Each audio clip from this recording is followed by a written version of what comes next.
O desejado de todas as nações. Capítulo 32. O centurião. Este capítulo se baseia em Mateus capítulo 8, versos 5 a 13 e Lucas capítulo 7, versos 1 a 17. Cristo dissera ao régulo cujo filho curara: Se não virdes sinais e milagres, não crereis. Doía-lhe que sua própria nação exigisse esses sinais exteriores de sua messianidade. De quando em quando maravilhara-se da incredulidade deles. Igualmente, porém, se admirou da fé do centurião que foi ter com ele.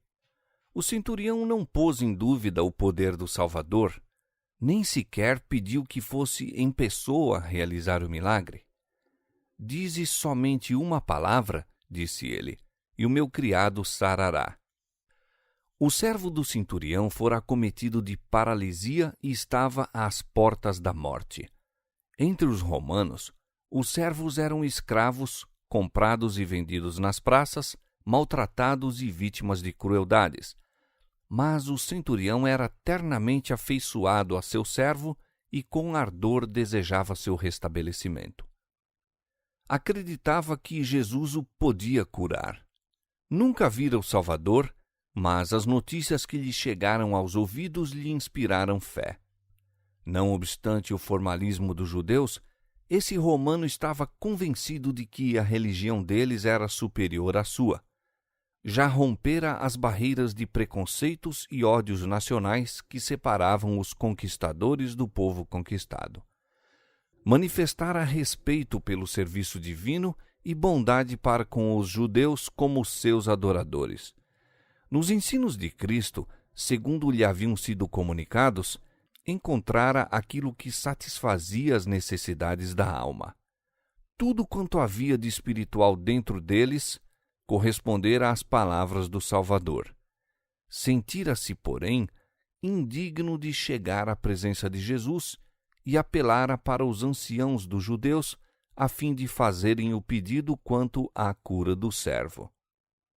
Estavam relacionados com o grande mestre e saberiam, pensava, aproximar-se dele de maneira a lhe granjear o favor. Ao entrar Jesus em Cafarnaum, foi-lhe ao encontro uma delegação de anciãos, os quais lhe falaram do desejo do oficial. Insistiram em que era digno de que lhe concedesse isto, porque diziam: ama a nossa nação e ele mesmo nos edificou a sinagoga. Jesus partiu imediatamente para a casa do oficial, mas, premido pela multidão, avançava devagar. As novas de sua vinda o precederam, e o centurião, em sua desconfiança dos próprios méritos, enviou-lhe a mensagem: Senhor, não te incomodes, porque não sou digno de que entres debaixo do meu telhado. Mas o Salvador continuou andando, e o centurião, ousando afinal aproximar-se dele, completou a mensagem dizendo: Nem ainda me julguei digno de ir ter contigo. Dize, porém, uma palavra, e o meu criado sarará.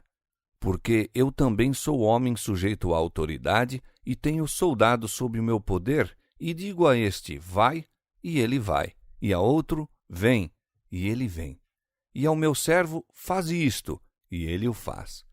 Como eu represento o poder de Roma, e meus soldados reconhecem minha autoridade como suprema, assim tu representas o poder do infinito Deus, e todas as coisas criadas obedecem à tua palavra.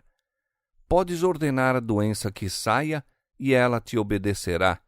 Podes chamar teus mensageiros celestiais, e comunicarão virtude vivificadora. Fala tão somente uma palavra, e o meu criado sarará.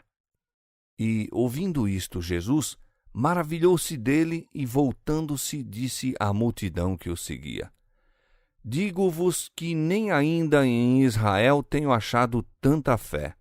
E ao centurião disse: Vai, e como creste te seja feito. E naquela mesma hora o seu criado sarou. Os anciãos judeus que haviam recomendado o centurião a Jesus tinham mostrado quão longe estavam de possuir o espírito do Evangelho. Não reconheciam que nossa grande necessidade é nosso único título à misericórdia divina. Em sua justiça própria, louvaram o centurião por causa do favor que manifestara com nossa nação. Mas o centurião disse de si mesmo: não sou digno. Seu coração fora tocado pela graça de Cristo. Viu a própria indignidade. Não temia, no entanto, pedir auxílio. Não confiava na própria bondade. O argumento que apresentava era sua grande necessidade. Sua fé apegou-se a Cristo em seu verdadeiro caráter. Não cria nele apenas como operador de milagres, mas como o amigo e salvador da humanidade. É assim que todo pecador se deve aproximar de Cristo, não pelas obras de justiça que houvéssemos feito, mas segundo a sua misericórdia nos salvou. Tito capítulo 3, verso 5. Quando Satanás vos diz que sois pecador e não podeis esperar receber bênçãos de Deus, diz-lhe que Cristo veio ao mundo para salvar pecadores. Nada temos que nos recomende a Deus, mas a justificação em que podemos insistir agora e sempre é nossa condição de completo desamparo, o qual torna uma necessidade seu poder redentor. Renunciando a toda confiança própria, podemos olhar à cruz do Calvário e dizer: o preço do resgate eu não o tenho, à tua cruz prostrado me sustenho. Os judeus haviam sido instruídos desde a infância quanto à obra do Messias. Pertenciam-lhe as inspiradas declarações dos patriarcas e profetas, bem como o simbólico ensino do serviço sacrificial. Haviam, porém, desprezado a luz, e agora nada haviam em Jesus de desejável. Mas o centurião, nascido no paganismo, educado na idolatria de Roma imperial, instruído como soldado, aparentemente separado da vida espiritual pela educação e o ambiente, e ainda mais excluído pelo fanatismo dos judeus e pelo desprezo de seus patrícios pelo povo de Israel, esse homem distinguiu a verdade a quem eram cegos os filhos de Abraão. Não esperou para ver se os próprios judeus receberiam aquele que se dizia o seu Messias. Ao brilhar sobre ele a luz verdadeira que alumia a todo homem que vem ao mundo, João capítulo 1, verso 9, havia, embora afastado, discernido a glória do Filho de Deus. Para Jesus, este foi um penhor da obra que o Evangelho havia de realizar entre os gentios. Com alegria, antecipou a reunião de almas de todas as nações ao seu reino. Com profunda tristeza, descreveu aos judeus o resultado da rejeição de sua graça por parte deles. Eu vos digo que muitos virão do Oriente e do Ocidente e assentar-se-ão à mesa com Abraão, Isaque e Jacó no reino dos céus. E os filhos do reino serão lançados nas trevas exteriores. Ali haverá pranto e ranger de dentes. Ai, quantos ainda se estão preparando para a mesma fatal decepção! Enquanto almas mergulhadas nas trevas do paganismo lhe aceitam a graça, quantos há em terras cristãs sobre os quais a luz resplandece apenas para ser rejeitada? A uns 30 quilômetros de Cafarnaum, num planalto com vistas sobre a vasta e bela planície de Esdraelon, achava-se a vila de Naim, e para ali dirigiu Jesus em seguida os seus passos. Muitos dos discípulos e outros se achavam com ele, e pelo caminho vinha o povo, ansiando ouvir-lhe palavras de amor e compaixão, trazendo-lhe os doentes para que os curasse, e sempre com a esperança de que aquele que empunhava tão assombroso poder se manifestaria como o rei de Israel. Uma multidão apinhava-se-lhe em torno, embaraçando-lhe os passos, e alegre e esperançoso era o cortejo que o seguia pelo pedregoso trilho rumo à porta da cidade montanhesa. Ao aproximarem-se, veem um cortejo fúnebre que saía da porta. Dirige-se lentamente ao local do enterro. Num esquife aberto, em frente, jaz o morto, e em volta os pranteadores, enchendo os ares de lamentosos gritos. Todo o povo da cidade parecia haver se ajuntado para manifestar seu respeito pelo morto e simpatia para com a enlutada família. Era um espetáculo de molde a despertar a compaixão. O falecido era filho único de sua mãe e esta uma viúva. A solitária aflita acompanhava à sepultura seu único sustentáculo e conforto terrestre. Vendo-a, o Senhor moveu-se de íntima compaixão por ela. Caminhando, a pobre mãe, olhos cegados pelo pranto, sem reparar em sua presença, ele se lhe chegou bem perto, dizendo suavemente: "Não chores." Cristo estava prestes a transformar-lhe a dor em gozo. Não pôde, no entanto, eximir-se a essa expressão de terna simpatia. Chegando-se, tocou o esquife.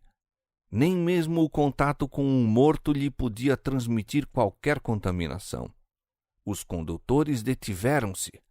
Cessaram as lamentações dos pranteadores. Os dois acompanhamentos reuniram-se em torno do ataúde, esperando contra todas as expectativas.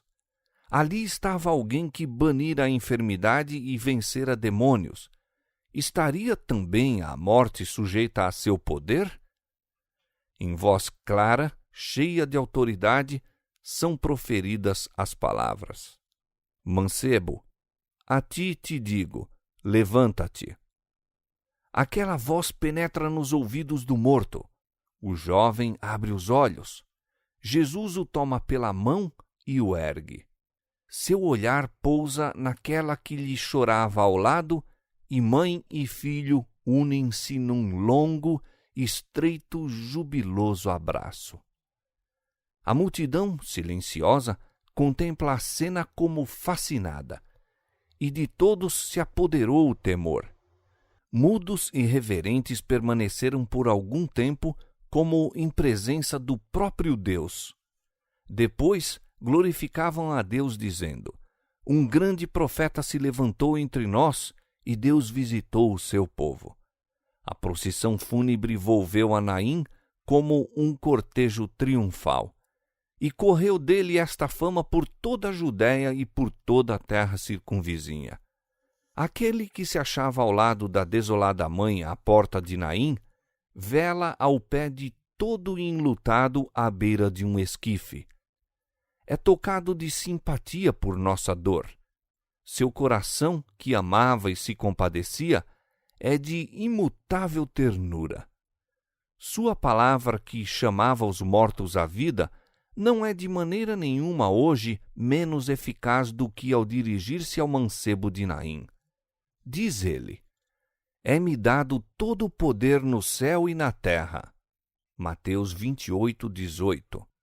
Esse poder não diminui pelo espaço dos anos, nem se exaure pela incessante atividade de sua excessiva graça.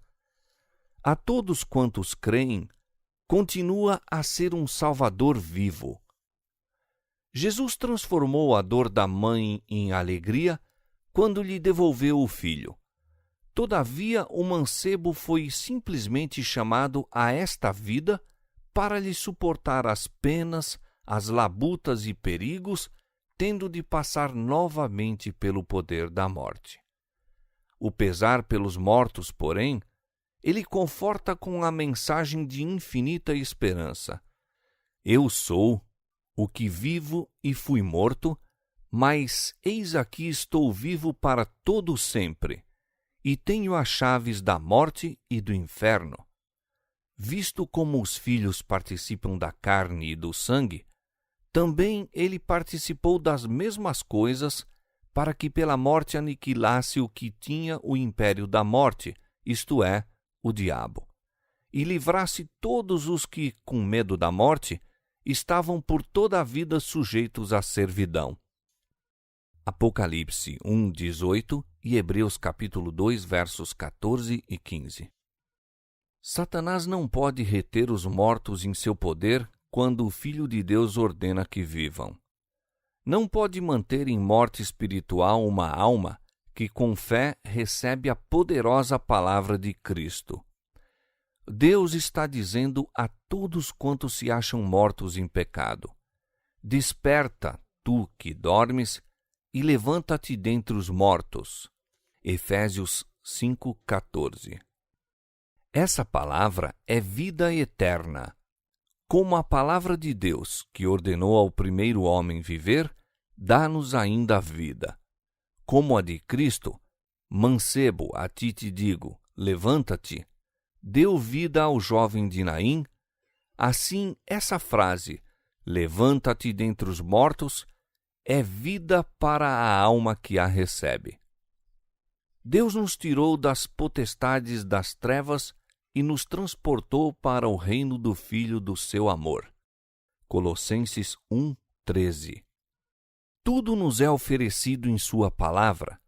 Se recebemos a palavra, temos a libertação.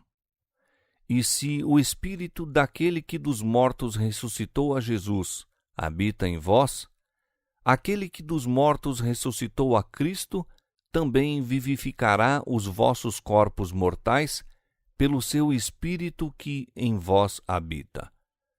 O mesmo Senhor descerá do céu com alarido e com voz de arcanjo e com a trombeta de Deus.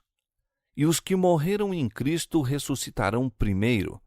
Depois, nós, os que ficarmos vivos, seremos arrebatados juntamente com Ele nas nuvens, a encontrar o Senhor nos ares, e assim estaremos sempre com o Senhor. 1 Tessalonicenses capítulo 4, versos 16 e 17. Tais são as palavras de conforto com que ele nos manda consolar-nos uns aos outros.